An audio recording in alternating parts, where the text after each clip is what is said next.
আজি आसन्तु निस्तार पर्व एवं अनंत प्राणी यही उपदेश शीर्षकर सहित परमेश्वरଙ୍କ वाक्यर अध्ययन करिबा। पृथ्वीर चर्च मध्यरु केउ चर्च निस्तार पर्व पालन करे ताहा केवल आम्भमानଙ୍କ चर्च ऑफ गॉड अटे। एही तथ्य कि चर्च ऑफ गॉड निस्तार पर्व पालन करे यार प्रमाण जे परमेश्वर आम्भमानଙ୍କ संगरे अछंती होना। धन्यवाद जे एही जुगरे निस्तार पर्व प्रकट होई अछि आउ आम्भमानଙ୍କୁ समस्त व्यवस्था आज्ञा और नियम को पालन करिवार अनुमति दिया जाई अछि। निजकु निजे कोन आम्भे प्रथमरु बुझी पारु नाही कि एही जुगरे किए प्रकट हेबा उचित। केवल निस्तार पर्वर सत्य माध्यम रे आम्भे स्पष्ट रूपे बुझी पारिबा कि परमेश्वर एही जुगरे प्रथमरु ही आसी अछंती। समस्त लोक कोन आपण यही मामला विषय रे भाबिछंती? कोन आपण समस्ते आज भोजन करिछंती? आज समस्ते किछि खाइछंती? तेबे किछि लोकंक निमंते यहा सेमानंकर शेष भोजन होई पारे, किंतु अन्य मानंक पई एहा एको एपरि भोजन होई पारे जहा आसंता कालीर प्रतिज्ञा करिथाए। मते आपणंकु गोटिए कहानी कहिबाकु दियंतु। सेठारे 3 जण लोक थिले जेउ माने एकाठी जलखिया खाउथिले। जणे महाकाशचारी, जणे सैनिक जिए युद्ध क्षेत्र को जाउथिले एवं जणे मृत्युदंड पाउथुबा कैदी जहाकु हत्या करा जिबार थिला। 3 जनंकु जलखियारे एक समान भोजन दियागला। जदिओ मृत्युदंड पाउथुबा कैदी निमंते सही जलखिया ताहार शेष भोजन थिला, जेहेतु ताहाकु जलखिया करिबा परे मृत्युदंड दिया जिबार थिला, एथिपई यहा ताहार शेष भोजन हेला। यहा सैनिकर शेष जलखिया मध्य होई पारि थांता, कारण से बिना किछि ग्यारंटीर सहित युद्ध क्षेत्र को जाउथिला कि से आउ गोटिए दिन जीवित रहिबो ना नाही। एही सैनिकर जीवन रे से आसंता कालीर सकाळ देखि पारिबो बा देखि मध्य पारिबो नाही। यहा जणे सैनिकर जीवन अटे। सेही परी यहा कहिबा बहुत अधिक नुहे कि समस्त मानव जाति अप्रत्याशित भविष्यतर सहित अपना जीवन यापन करुछंती। महाकाशचारी जीए महाकाश रे यात्रा करि थाए से मध्य निज भविष्यत को देखि पारे नाही। जदिओ से नासा रे काम करि थाए, गोटिए महाकाश यान रे चढ़ी चंद्रमार चतुर्पार्श्व रे घूर्णन करे किंबा अनुसंधान करिबाकु मंगल ग्रह को यात्रा करे, तथापि ताहार भविष्यतर ग्यारंटी नाही। जेमिति कि आपण जानिथिबे महाकाश यान कोलंबिया दुर्घटनाग्रस्त होइथिला। सेही चालक दलर सदस्यंक पई मध्य ताहा पृथ्वी रे सेमानंक शेष भोजन थिला। एही प्रकारे सारा जगत रे रहुथिबा अनेक लोक आपना शेष भोजन करूछंती, जदिओ एही भोजन जलखिया हेउ, अपराह्न भोजन बा रात्रि भोजन। कोन ए विषय रे चिंता करिबा निराशजनक कि मु वास्तव रे आपणंक सहित किछि आनंदमय शब्द भाग करिबाकु चेष्टा करूथिली। एही पृथ्वी रे अधिकांश लोक अनिश्चिततारे परिपूर्ण भविष्यत सहित दुख और उदासीनतारे रहंती, किंतु आम्भमानंक विषय रे कोन? आम्भे आपना शेष भोजन केबे मध्य करिबा नाही। आम्भमानंक पाखरे अनंत भोजन अछि। एपरि एथिपई कारण आम्भमानंक जीवन यही पृथ्वी रे समाप्त हुए नाही, होना? कोन परमेश्वर एही प्रतिज्ञा करि नाहंती कि जेबे आम्भे स्वर्ग को जिबा आम्भे आत्मिक भोजन और आत्मिक पेयर आनंद नेबा, जहार तुलना एही पृथ्वी रे कोनोसी भोजन सहित मध्य करा जाई परिबो नाही। कोन परमेश्वर यहा कहिले नाही कि आम्भको स्वर्ग रे अनंत जीवन और अनंत खुशीर महिमा दिया जिवो? आम्भको आपण आशा स्वर्गर राज्य रे रखिबा उचित। पिता और माता आम्भ पई प्रस्तुत करिथिबा सुंदर दुनिया पई आम्भे केबे भी आम्भर स्वप्न हराइबा उचित नुहे। आम्भको स्वर्गर राज्य को केबे हराइबा उचित नुहे, होना? तेबे परमेश्वर आम्भमानंकु कोन देले? से आम्भमानंकु एक बहुमूल्य उपहार देले, जहाकु निस्तार पर्व कुहा जाए। नूतन नियमर निस्तार पर्व माध्यम रे परमेश्वर एक उत्तम जगत को बाट खोली देले। आसंतु यही दुनिया रे सही वस्तु गुड़िकर ईर्षा करिबा नाही, जहा आम्भमानंक अपेक्षा रे थिबा वस्तु गुड़िकर तुलना रे छोट और तुच्छ अटे। जदि आपण एक बड़ एवं प्रशस्त घरे रुहंती, ତେବେ ଏହାକୁ ସଫା କରିବା ଏବଂ ରକ୍ଷଣାବେକ୍ଷଣ କରିବା ଅଧିକ ଅସୁବିଧା ହୁଏ ନାହିଁ। ଆମ୍ଭକୁ ଦିଆଯାଇଥିବା ଆଶୀର୍ବାଦରୁ ପ୍ରସନ୍ନ ହେବା, ସନ୍ତୁଷ୍ଟ ହେବା ଓ ସନ୍ତୋଷ ରହିବା ଉଚିତ। ଆମ୍ଭେ ସ୍ୱୟଂକୁ ପଚାରିବା ଆବଶ୍ୟକ, କ'ଣ ମୁଁ ପ୍ରତିଜ୍ଞା କରାଯାଇଥିବା ସ୍ୱର୍ଗ ଯିବା ପାଇଁ ଯୋଗ୍ୟ ଅଟେ ବା ନାହିଁ? ଏଠାରୁ ଖୁସିର ରାସ୍ତା ବିଭକ୍ତ ହୁଏ। ଯେଉଁମାନେ ସ୍ୱର୍ଗ ଯାଇପାରିବେ ସେମାନଙ୍କୁ କିପରି ରହିବା ଉଚିତ? କ'ଣ ସେମାନଙ୍କୁ ସେହି ଲୋକମାନଙ୍କ ସମାନ ଯେଉଁମାନଙ୍କୁ ରକ୍ଷା କରାଯିବ ନାହିଁ ସଙ୍କଟ ଓ ଦୁଃଖର ଜୀବନଯାପନ କରିବା ଉଚିତ? ଆମ୍ଭକୁ ପୃଥିବୀ ନାମକ ଏହି ଛୋଟ ଗ୍ରହ ଉପରେ ଆମ୍ଭର ଚିନ୍ତାଧାରାକୁ ପକାଇବା ଉଚିତ ନୁହେଁ। ଆତ୍ମିକ ଦୃଷ୍ଟିକୋଣରେ ପୃଥିବୀ ଆଶ୍ରୟ ନଗର ଆମ୍ଭମାନଙ୍କ ଆତ୍ମା ପାଇଁ ଏକ କାରାଗାର ଅଟେ। ଆମ୍ଭେ ନିଜକୁ ଏହି ଛୋଟ ଗ୍ରହ ପୃଥିବୀରେ ସୀମିତ କରିବା ଉଚିତ ନୁହେଁ। ଏହା ପରିବର୍ତ୍ତେ ଆମ୍ଭକୁ ବିଶାଳ ବ୍ରହ୍ମାଣ୍ଡ ଓ ସ୍ୱର୍ଗ ରାଜ୍ୟକୁ ଦେଖିବା ପାଇଁ, ଯାହାକୁ ପରମେଶ୍ୱର ଆମ୍ଭମାନଙ୍କ ପାଇଁ ପ୍ରସ୍ତୁତ କରିଛନ୍ତି, ଏକ ଖୋଲା ମନ ଓ ବିଶ୍ୱାସର ଆବଶ୍ୟକତା ଅଛି। ମୁଁ ସମସ୍ତଙ୍କୁ କହୁଅଛି କି ଏହି ପୃଥିବୀରେ ଛୋଟ ଓ ନିରର୍ଥକ ବସ୍ତୁରେ ଆପଣାକୁ ସୀମିତ କରନ୍ତୁ ନାହିଁ, କିନ୍ତୁ ଏପରି ସିଓନ ପରିବାରର ସଦସ୍ୟ ହୁଅନ୍ତୁ ଯାହା ପାଖରେ ଅନନ୍ତ ଦୁନିଆ ବିଷୟରେ ଅଧିକ ବିଶ୍ୱାସ ହୋଇଥାଏ। ଆସନ୍ତୁ ଯୋହନ ଅଧ୍ୟାୟ 6:53 ଉପରେ ଏକ ନଜର ଦେବା। ସେଥିରେ ଯୀଶୁ ସେମାନଙ୍କୁ କହିଲେ, ସତ୍ୟ ସତ୍ୟ ମୁଁ ତୁମ୍ଭମାନଙ୍କୁ କହୁଅଛି, ମନୁଷ୍ୟ ପୁତ୍ରଙ୍କର ମାଂସ ଭୋଜନ ନ କଲେ ଓ ତାହାଙ୍କ ରକ୍ତପାନ ନ କଲେ ତୁମ୍ଭମାନଙ୍କଠାରେ କ'ଣ ନାହିଁ? ତୁମ୍ଭମାନଙ୍କଠାରେ ଜୀବନ ନାହିଁ। ପଦ 54, ଯେ ମୋହର ମାଂସ ଭୋଜନ କରେ ଓ ମୋହର ରକ୍ତପାନ କରେ, ଅନ୍ୟ ଶବ୍ଦରେ ଯେ ଯୀଶୁଙ୍କ ମାଂସ ଭୋଜନ କରେ ଓ ରକ୍ତପାନ କରେ, ତାହା ପାଖରେ କ'ଣ ଅଛି? ସେ ଅନନ୍ତ ଜୀବନ ପ୍ରାପ୍ତ ହୁଏ, ଆଉ ମୁଁ ଶେଷ ଦିନରେ ତାହାକୁ ଉତ୍ଥାପନ କରିବି, କାରଣ ମୋହର ମାଂସ ପ୍ରକୃତ ଖାଦ୍ୟ ଓ ମୋହର ରକ୍ତ ପ୍ରକୃତ ପେୟ। ଯେ ମୋହର ମାଂସ ଭୋଜନ କରେ ଓ ମୋ ରକ୍ତପାନ କରେ, ସେ ମୋ ଠାରେ ରହେ ଓ ମୁଁ ତାହାଠାରେ ରହେ। ଜୀବନ୍ତ ପିତା ଯେପରି ମୋତେ ପ୍ରେରଣ କଲେ ଓ ମୁଁ ପିତାଙ୍କ ହେତୁରୁ ଜୀବିତ ଥାଏ, ସେହିପରି ଯେ ମୋତେ ଭୋଜନ କରେ ସେ ମଧ୍ୟ ମୋ ହେତୁ ଜୀବିତ ରହିବ। ଯେଉଁ ଆହାର ସ୍ୱର୍ଗରୁ ଅବତରଣ କରିଅଛି ତାହା ଏହି, ପିତୃପୁରୁଷ ଯେପରି ଭୋଜନ କରି ମୃତ୍ୟୁ ଭୋଗ କଲେ ସେ ପ୍ରକାର ନୁହେଁ। ଯେ ଏହି ଆହାର ଭୋଜନ କରେ ସେ ଅନନ୍ତ କାଳ ପର୍ଯ୍ୟନ୍ତ ଜୀବିତ ରହିବ। ଏହି ଦୁନିଆରେ ଲୋକମାନେ ଏକ ସୀମିତ ଓ ଅସ୍ଥାୟୀ ଜୀବନ ଯାପନ କରନ୍ତି, କିନ୍ତୁ ପରମେଶ୍ୱର ଆମ୍ଭକୁ ଅନନ୍ତ ଜୀବନର ଆଶୀର୍ବାଦ ଦେଇଛନ୍ତି, ଯାହାଫଳରେ ଆମ୍ଭେ ସର୍ବଦା ବଞ୍ଚିପାରିବା। କ'ଣ ନିସ୍ତାର ପର୍ବର ସତ୍ୟ ମାଧ୍ୟମରେ ଅନନ୍ତ ଜୀବନର ଆଶୀର୍ବାଦ ଦିଆଯାଇ ନାହିଁ? ମାଥ୍ୟୁ ଅଧ୍ୟାୟ 26:17। ପରେ ଖମିର ଶୂନ୍ୟ ରୋଟି ପର୍ବର ପ୍ରଥମ ଦିନରେ ଶିଷ୍ୟମାନେ ଯୀଶୁଙ୍କ ନିକଟକୁ ଆସି ପଚାରିଲେ, ଆମ୍ଭେମାନେ କେଉଁ ସ୍ଥାନରେ ଆପଣଙ୍କ ନିମନ୍ତେ ନିସ୍ତାର ପର୍ବର ଭୋଜ ପ୍ରସ୍ତୁତ କରିବୁ ବୋଲି ଆପଣ ଇଚ୍ଛା କରନ୍ତି?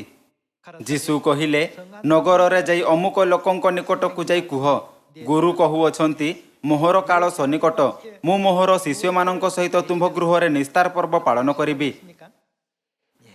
ଯୀଶୁ ନିସ୍ତାର ପର୍ବ ପାଳନ କରିବାର ଉଦାହରଣ କାହିଁକି ସ୍ଥାପିତ କଲେ? ଏହା ଆମ୍ଭମାନଙ୍କ ନିମନ୍ତେ ବହୁତ ମହତ୍ୱପୂର୍ଣ୍ଣ ଉଦାହରଣ ଥିଲା, ଯେଉଁମାନେ ଏହି ଯୁଗରେ ରହୁଛନ୍ତି। ମୁଁ ମୋହର ଶିଷ୍ୟମାନଙ୍କ ସହିତ ତୁମ୍ଭ ଗୃହରେ ନିସ୍ତାର ପର୍ବ ପାଳନ କରିବି। ସେଥିରେ ଶିଷ୍ୟମାନେ ଯୀଶୁଙ୍କ ଆଦେଶ ଅନୁସାରେ କର୍ମ କରି ନିସ୍ତାର ପର୍ବର ଭୋଜ ପ୍ରସ୍ତୁତ କଲେ। ଆସନ୍ତୁ ପଦ 26କୁ ଯିବା ଓ ଯାଞ୍ଚ କରିବା କି ନିସ୍ତାର ପର୍ବ କିପରି ପାଳନ କରାଯାଇଥିଲା। ଆଉ ସେମାନେ ଭୋଜନ କରୁଥିବା ସମୟରେ ଯୀଶୁ ରୋଟି ଘେନି ଆଶୀର୍ବାଦ କଲେ ଓ ତାହା ଭାଙ୍ଗି ଶିଷ୍ୟମାନଙ୍କୁ ଦେଇ କହିଲେ, ନିଅ ଭୋଜନ କର। ଯୀଶୁ କ'ଣ କହିଲେ କି ଏହା କ'ଣ ଅଟେ? ଏହା ମୋହର ଶରୀର। ସେ ନିସ୍ତାର ପର୍ବର ରୋଟି ଦେଲେ। ଆସନ୍ତୁ ଯୋହନ ଅଧ୍ୟାୟ 6:53 ଓ 54ରେ ଦିଆଯାଇଥିବା ବାକ୍ୟକୁ ସ୍ମରଣ କରିବା। ଯେ ମୋହର ମାଂସ ଭୋଜନ କରେ ଓ ମୋହର ରକ୍ତପାନ କରେ, ତାହା ପାଖରେ କେଉଁ ପ୍ରକାରର ଜୀବନ ଅଛି? ଏଠାରେ ଯୀଶୁ ଆପଣା ଶରୀର, ଆପଣା ମାଂସ ରୂପେ କାହାକୁ ଦର୍ଶାଇଛନ୍ତି? ଏହା ବୁଝାଉଥାଏ କି ନିସ୍ତାର ପର୍ବର ରୋଟି କାହାକୁ ଦର୍ଶାଇଥାଏ? ଖ୍ରୀଷ୍ଟ ମାନବ ଜାତିକୁ ନିସ୍ତାର ପର୍ବର ବିଧିକୁ ପୂରା କରିବାର ଉଦ୍ଦେଶ୍ୟ ଏବଂ ଅର୍ଥ ଜଣାଇଲେ। ନିସ୍ତାର ପର୍ବର ରୋଟି ଦେଉଥାଇ ଯୀଶୁ କହିଲେ, ଏହା ମୋହର ଶରୀର। ଅନ୍ୟ ଶବ୍ଦରେ ଯୀଶୁ ଯେ ଅମର ପରମେଶ୍ୱର ଅଟନ୍ତି, ଆମ୍ଭମାନଙ୍କୁ ଆପଣା ମାଂସ ଦେଲେ। ଯୋହନ ଅଧ୍ୟାୟ 6:53ରେ ଲେଖା ଅଛି, कि जे मनुष्य पुत्रंकर मांस भोजन करे ओ ताहांक रक्तपान करे ताहाठारे जीवन अछि। आउ जीशु यार अर्थ निस्तार पर्व समय रे प्रकट कले। पद 27 पुणी से पानपात्र घेनी पानपात्र भितरे कोण थिला से निस्तार पर्वर पवित्र द्राक्षारस रे पूर्ण होइथिबा पानपात्र नेले धन्यवाद देले ओ सेमानंकु देई कहिले एथिरु समस्ते पान कर। पद 28 कारण जो नियमर रक्त अनेकंक निमंते पाप क्षमा उद्देश्य रे पातित हेउअछि ए मोहर सही रक्त। निस्तार पर्वर रोटी जीशुंक शरीर अर्थात मांस अटे एवं निस्तार पर्वर द्राक्षारस ताहांक बहुमूल्य रक्त अटे। एठारे जीशु आम्भमानंकु सही कारण शिक्षा कले जे आम्भकु निस्तार पर्वर नियम काहेकि पालन करबा उचित। तेबे आम्भमानंक निमंते ख्रीष्टंक मांस ओ ताहांक बहुमूल्य रक्तरे अंशी हेबार एकमात्र उपाय निस्तार पर्वर विधि अटे। परमेश्वर आम्भमानंकु बाइबलर शिक्षा माध्यमरे याहाकु स्पष्ट रूपे बुझिबाकु अनुमति देले। परमेश्वर पापी मानंकु क्षमा करबा पई पापी मानंकु यही समस्त शिक्षा देले। किंतु एक आत्मिक प्राणी अछि जे यह चाहे नहीं कि मानव जाति पाप क्षमा प्राप्त करू। यह शैतान अटे जे परमेश्वरंक परित्राणर कार्यरु खुशी नहीं। जीशु निस्तार पर्व रे परित्राणर पथ स्थापित कले। किंतु चतुर्थ शताब्दी रे निस्तार पर्वर एही सत्य को नष्ट करा जायथिला। जीशुंक स्वर्गारोहण समय ठारू प्राय 300 वर्ष पर्यंत निस्तार पर्व को महत्वपूर्ण सत्य रूपे मान्यता दिया जायथिला जहाकु प्रथम ख्रीस्टियन मानक विश्वास रु भिन्न करा जाय पारि न थांता। किंतु चतुर्थ शताब्दी रे सत्य को नष्ट करागला एवं बुत परस्त शिक्षा गुड़िक चर्च मध्य अनुप्रवेश कला। परिशेष रे निस्तार पर्व पृथ्वी संपूर्ण भावे अदृश्य होइगला। जदिओ बाइबल रे जीशु आम्भमानंकु निस्तार पर्वर नियमर महत्व को शिक्षा करिथिले। 325 ख्रीष्टाब्द रे तुर्की रे स्थित निकिया रे एक धार्मिक परिषद आयोजित होइथिला। सही समय कैथोलिक चर्चर नेतृत्व करुथुबा रोमान सम्राट एवं पोप निस्तार पर्वर सत्य को संपूर्ण भावे खंडन कले एवं नष्ट करि दैथिले। एही कारण कि निस्तार पर्व को एबे पर्यंत पालन करा जाय नथिला। जदिओ निस्तार पर्व बाइबल रे एक शिक्षा अटे किंतु यार पालन करा जाउ नहीं। एपरि काहेकि एहा एथिपई कि निस्तार पर्वर सत्य को काहारी द्वारा पुनर्स्थापित करा जाय परिबो नहीं किंतु केवल परमेश्वरंक द्वारा ही स्थापित करा जाय परिबो जहांकर आगमनर कथा अछि। केवल परमेश्वरंक पाखरे जी अमर अटंती आम्भमानंकु अनंत जीवन देवार शक्ति अछि। जेहेतु निस्तार पर्व रे अनंत जीवनर प्रतिज्ञा होई थाए एथिपई केही मध्य नाही किंतु परमेश्वर स्वयं निस्तार पर्वर एही पवित्र सत्य को घेनी आसी परिबे एवं परमेश्वरंकु आम्भकु अनंत जीवन देबा पई निस्तार पर्व को पुनर्स्थापित करिबा पई पुणी थरे देखा देबा उचित। बाइबलर भविष्यवाणी अनुसारे जीशु जी शरीर रे आसीथिबा परमेश्वर अटंती 2000 वर्ष पूर्वे इस्राएल रे जन्म होई एही पृथ्वी रे आसीथिले। किंतु कोन बाइबल एहा मध्य भविष्यवाणी करे नाही कि शेष दिन रे परमेश्वर हजि जाइथिबा निस्तार पर्वर सत्य को पुनर्स्थापित करिबा पई द्वितीय थर शरीर रे देखा देबे। आम्भकु परमेश्वरंकु स्वीकार करिबा उचित जे नूतन नियम निस्तार पर्वर सत्य सहित पुणी थरे आसंती जहा फल रे अनंत जीवन प्राप्त करि परिबा। जेउ माने अनंत जीवन प्राप्त करंती सेमानंको पई शेष भोजन केबे मध्य हेबो नाही कारण से माने सर्वदा पई बंचिबे। आसंतु एब्रियो अध्याय 9 रे यार पुष्टि करिबा। पद 27 मनुष्य मानंक निमंते जेपरि थरे मात्र मृत्यु आउ ताहा परे विचार निरूपित अछि सेहीपरि ख्रीष्ट मध्य अनेकंक पाप बहन करिबा निमंते थरे मात्र उत्सर्गीकृत होई ताहांक प्रथम आगमन रे जीशु पृथ्वी रे आसिले ओ आम्भमानंक अधर्म को क्षमा करिबा पई बलिदान हेले। द्वितीय थर पाप सकाशे नुहे बरं जेउ माने ताहांक अपेक्षा रे अछंती सेमानंक परित्राण निमंते दर्शन देबे। जदि निस्तार पर्व नूतन नियमर सत्य नष्ट करा जाय नथांता किंतु आजि मध्य पालन करा जाउथांता तेबे परमेश्वरंक द्वितीय थर आसीबार आवश्यकता नथिला। किंतु केही मध्य जीवनर सत्य को पुनर्स्थापित करिबार सक्षम नाही ଯାହାର ସିଧା ସମ୍ବନ୍ଧ ଅନନ୍ତ ଜୀବନ ସହିତ ଅଛି। ବାଇବଲ ଭବିଷ୍ୟବାଣୀ କରିଅଛି କି କେବଳ ପରମେଶ୍ୱର ହିଁ ଆମ୍ଭକୁ ଅନନ୍ତ ଜୀବନର ସତ୍ୟ ପ୍ରଦାନ କରିପାରିବେ। ଏଥିପାଇଁ ଯେବେ ଖ୍ରୀଷ୍ଟ ଦ୍ୱିତୀୟ ଥର ପ୍ରକଟ ହୁଅନ୍ତି ତେବେ ତାହାଙ୍କୁ ଆମ୍ଭ ପାଇଁ କ'ଣ ଆଣିବା ଉଚିତ? ଏହା ଭବିଷ୍ୟବାଣୀ କରାଯାଇଅଛି କି ସେ ଆମ୍ଭମାନଙ୍କ ପାଇଁ ପରିତ୍ରାଣ ଆଣିବେ। ପରିତ୍ରାଣ ପ୍ରାପ୍ତ କରିବାର ଅର୍ଥ ଅନନ୍ତ ଜୀବନ ପ୍ରାପ୍ତ କରିବା। ପରମେଶ୍ୱରଙ୍କ ଅନୁଗ୍ରହରୁ ଯେଉଁମାନେ ପରିତ୍ରାଣ ପ୍ରାପ୍ତ କରନ୍ତି ସେମାନେ ଅନନ୍ତ ଜୀବନ ପ୍ରାପ୍ତ କରନ୍ତି। ତେବେ ଯେ ପର୍ଯ୍ୟନ୍ତ କି ପରମେଶ୍ୱର ଯେ ଅମର ଅଟନ୍ତି ଏହି ପୃଥିବୀକୁ ଆସନ୍ତି ନାହିଁ, ନିସ୍ତାର ପର୍ବ ଜୀବନର ସତ୍ୟକୁ ପୁନର୍ସ୍ଥାପିତ କରାଯାଇପାରିବ ନାହିଁ। ଆସନ୍ତୁ ଏହି ଶିକ୍ଷାକୁ ଯିଶାୟ ଅଧ୍ୟାୟ 25 ପଦ 6ରେ ଦେଖିବା।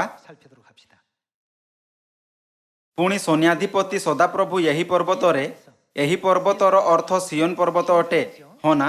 ଯାବତୀୟ ଗୋଷ୍ଠୀ ନିମନ୍ତେ ଉତ୍ତମ ଉତ୍ତମ ଖାଦ୍ୟଦ୍ରବ୍ୟର ଏକ ଭୋଜ, ପୁରାତନ ଦ୍ରାକ୍ଷାରସର ମେଦପୂର୍ଣ୍ଣ ଉତ୍ତମ ଖାଦ୍ୟଦ୍ରବ୍ୟର ସୁନିର୍ମଳୀକୃତ ପୁରାତନ ଦ୍ରାକ୍ଷାରସର ଏକ ଭୋଜ ପ୍ରସ୍ତୁତ କରିବେ। ପରମେଶ୍ୱର ପର୍ବକୁ ପ୍ରସ୍ତୁତ କରିବେ।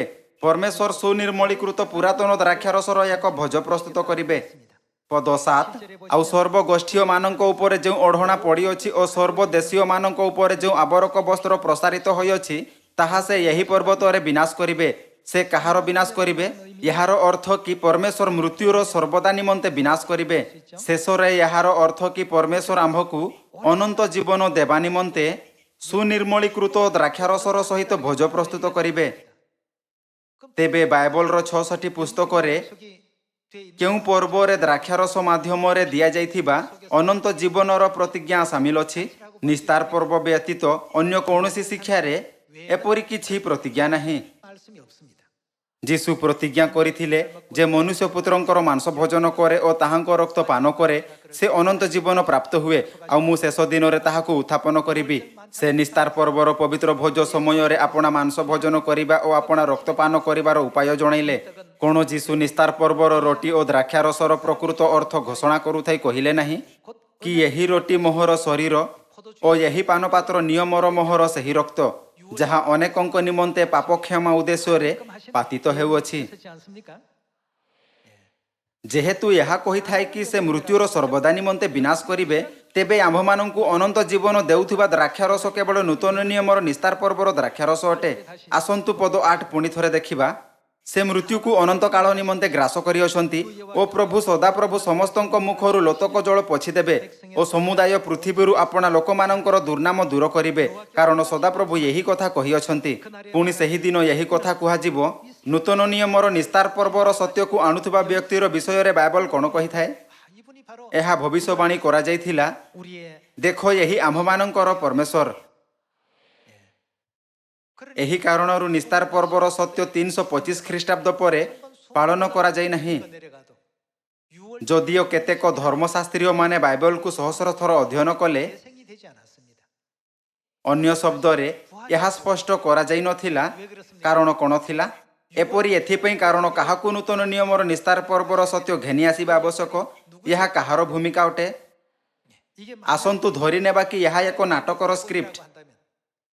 ଯଦିଓ କେତେ ମୁଖ୍ୟ ଚରିତ୍ର ଓ ପ୍ରସିଦ୍ଧ ଅଭିନେତା ଭିନ୍ନ ଭିନ୍ନ ଭୂମିକା ପ୍ରଦର୍ଶନ କରିବା ନିମନ୍ତେ ଥାଇପାରନ୍ତି, କେହି ମଧ୍ୟ ନିସ୍ତାର ପର୍ବ ଆଣିବାର ଭୂମିକା ପ୍ରଦର୍ଶନ କରିପାରିବ ନାହିଁ। କାରଣ କ'ଣ? ଏପରି ଏଥିପାଇଁ କାରଣ ବାଇବଲ ଭବିଷ୍ୟବାଣୀ କରିଅଛି କି କେବଳ ଯିଏ ନିସ୍ତାର ପର୍ବର ସତ୍ୟର ସହିତ ପ୍ରକଟ ହୋଇପାରନ୍ତି ସେ ସ୍ୱୟଂ ପରମେଶ୍ୱର ଅଟନ୍ତି। ଆସନ୍ତୁ ପଦ 9ର ସହିତ ଜାରି ରହିବା। ପୁଣି ସେଦିନ ଏହି କଥା କୁହାଯିବ, ଦେଖ ଏହି ଆମ୍ଭମାନଙ୍କର ପରମେଶ୍ୱର, ଆମ୍ଭେମାନେ ତାହାଙ୍କୁ ଅପେକ୍ଷା କରିଅଛୁ ଓ ସେ ଆମ୍ଭମାନଙ୍କୁ କ'ଣ କରିବେ? ସେ ଆମ୍ଭମାନଙ୍କୁ ଉଦ୍ଧାର କରିବେ। ଆମ୍ଭମାନଙ୍କୁ ଉଦ୍ଧାର ଦେବା ନିମନ୍ତେ ସେ କେତେ ଥର ଦେଖାଦେବେ? ଯେବେ ସେ ଦ୍ୱିତୀୟ ଥର ଆସିବେ ତେବେ ସେ ଆମ୍ଭକୁ କ'ଣ ଦେବେ? ବାଇବଲ କହିଥାଏ କି ସେ ଏହି ସତ୍ୟ ସହିତ ପୃଥିବୀକୁ ଆସିବେ ଯାହା ସୁନିର୍ମଳୀକୃତ ପୁରାତନ ଦ୍ରାକ୍ଷାରସ ଦ୍ୱାରା ମୃତ୍ୟୁର ବିନାଶ କରିଥାଏ। ତେଣୁ ଯେ ପର୍ଯ୍ୟନ୍ତ ସେ ଆସନ୍ତି ନାହିଁ ସେ ପର୍ଯ୍ୟନ୍ତ ନିସ୍ତାର ପର୍ବ ବିଷୟରେ ଏକ ଶିକ୍ଷଣ ହୋଇପାରିବ? କଦାପି ନାହିଁ। ଏହା ଏହି ଦୁନିଆରେ କେବେ ହୋଇପାରିବ ନାହିଁ। ଏହା କେବେ ପ୍ରକଟ ହୋଇପାରିବ ନାହିଁ। ସେ ଆମ୍ଭମାନଙ୍କୁ ଉଦ୍ଧାର କରିବେ। ସେ କିଏ ଅଟନ୍ତି? ଏ ସଦାପ୍ରଭୁ ଅଟନ୍ତି। ଆମ୍ଭେମାନେ ତାହାଙ୍କୁ ଅପେକ୍ଷା କରିଅଛୁ। ଆମ୍ଭେମାନେ ତାହାଙ୍କ କୃତ ପରିତ୍ରାଣରେ ଆନନ୍ଦିତ ହୋଇ ଉଲ୍ଲାସ କରିବୁ। ପରମେଶ୍ୱର ଜୀବନର ସତ୍ୟ ନିସ୍ତାର ପର୍ବକୁ ଯାହା ଛଡ଼େଇ ନିଆଯାଇଥିଲା ପୁନଃସ୍ଥାପିତ କରିବା ପାଇଁ ଦ୍ୱିତୀୟ ଥର ଆସିଲେ। ପରମେଶ୍ୱର ନୂତନ ନିୟମର ସତ୍ୟ ନିସ୍ତାର ପର୍ବକୁ ପ୍ରଦାନ କଲେ, ଯାହାଫଳରେ ପରମେଶ୍ୱରଙ୍କ ଲୋକ ଅନନ୍ତ ଜୀବନର ଆଶୀର୍ବାଦ ପ୍ରାପ୍ତ କରିପାରିବେ। ତେବେ ଏହି ନିସ୍ତାର ପର୍ବ କେଉଁ ନିୟମକୁ ଦର୍ଶାଇଥାଏ? ଆସନ୍ତୁ ଯେରେମିୟ ଅଧ୍ୟାୟ 31 ଉପରେ ଏକ ନଜର ଦେବା। ପଦ 31। ସଦାପ୍ରଭୁ କହନ୍ତି, ଦେଖ, ଯେଉଁ ସମୟରେ ଆମ୍ଭେ ଇସ୍ରାଏଲ ବଂଶ ଓ ଜିହୁଦା ବଂଶ ସହିତ ପରମେଶ୍ୱର କେଉଁ ନିୟମ ସ୍ଥିର କରିବେ, ଏକ ନୂତନ ନିୟମ ସ୍ଥାପନ କରିବା, ଏପରି ସମୟ ଆସୁଅଛି। ଲୁକ୍ ଅଧ୍ୟାୟ 22 ପଦ 20 ଅନୁସାରେ ନୂତନ ନିୟମ କ'ଣ? ପଦ 32। ମିଶର ଦେଶରୁ ସେମାନଙ୍କର ପିତୃପୁରୁଷ ଗଣକୁ ବାହାର କରି ଆଣିବା ନିମନ୍ତେ ଆମ୍ଭେ ସେମାନଙ୍କର ହସ୍ତ ଧରିବା ଦିନ ସେମାନଙ୍କ ସହିତ ଆମ୍ଭର କୃତ ନିୟମାନୁସାରେ ନୁହେଁ। ସଦାପ୍ରଭୁ କହନ୍ତି, ଆମ୍ଭେ ସେମାନଙ୍କ ସ୍ୱାମୀ ହେଲେ ହେଁ ସେମାନେ ଆମ୍ଭର ସେହି ନିୟମ ଲଙ୍ଘନ କଲେ। ମାତ୍ର ସଦାପ୍ରଭୁ କହନ୍ତି, ସେହି ସକଳ ଦିନର ଉତ୍ତାରେ ଆମ୍ଭେ ଇସ୍ରାଏଲ ବଂଶ ସହିତ ଏହି ନିୟମ ସ୍ଥିର କରିବା। ତାହା ଏହି, ଆମ୍ଭେ ସେମାନଙ୍କ ଅନ୍ତରରେ ଆମ୍ଭର ବ୍ୟବସ୍ଥା ରଖିବା। ଏଠାରେ ଆମ୍ଭର ବ୍ୟବସ୍ଥା କ'ଣ? ତାହା ନୂତନ ନିୟମ ଅଟେ ଓ ସେମାନଙ୍କ ହୃଦୟରେ ଆମ୍ଭେ ତାହା ଲେଖିବା, ଆଉ ଆମ୍ଭେ ସେମାନଙ୍କର ପରମେଶ୍ୱର ହେବା ଓ ସେମାନେ ଆମ୍ଭର ଲୋକ ହେବେ। ସଦାପ୍ରଭୁ ଏହା କହନ୍ତି।